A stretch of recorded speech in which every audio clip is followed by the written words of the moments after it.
بسم اللہ الرحمن الرحیم۔ دین و اسلام چینل کے ناظرین السلام علیکم ورحمۃ اللہ وبرکاتہ۔ صحیح بخاری کی حدیث نمبر 363 ہے، میں نبی کریم صلی اللہ علیہ وسلم کے ساتھ ایک سفر غزوہ تبوک میں تھا۔ آپ نے ایک موقع پر فرمایا، مغیرہ پانی کی جاگل اٹھا لے۔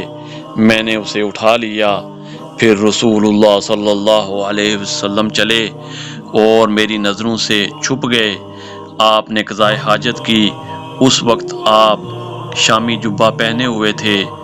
آپ صلی اللہ علیہ وسلم ہاتھ کھولنے کے لیے آستین اوپر چڑھانی چاہتے تھے، لیکن وہ تنگ تھی، اس لیے آستین کے اندر سے ہاتھ باہر نکالا۔ میں نے آپ کے ہاتھوں پر پانی ڈالا۔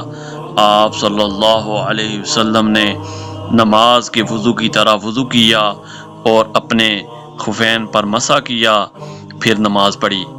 اسی طرح صحیح بخاری کی حدیث نمبر 364 ہے، رسول اللہ صلی اللہ علیہ وسلم نبوت سے پہلے کعبے کے لیے قریش کے ساتھ پتھر ڈھو رہے تھے۔ اس وقت آپ تہمت باندھے ہوئے تھے۔ آپ صلی اللہ علیہ وسلم کے چچا عباس نے کہا کہ بھتیجے، کیوں نہیں تم تہمت کھول لیتے اور اسے پتھر کے نیچے اپنے کاندھے پر رکھ لیتے تاکہ تم پر آسانی ہو جائے۔ جب حضرت جابر نے کہا کہ آپ صلی اللہ علیہ وسلم نے تہمت کھول لیا اور کاندھے پر رکھ لیا، اسی وقت غشی کھا کر گر پڑے۔ اس کے بعد آپ کبھی ننگے نہیں دیکھے گئے۔ قرآن و حدیث کی تعلیمات کے لیے دین و اسلام چینل کو لائک اور سبسکرائب کریں۔ جزاک اللہ خیر۔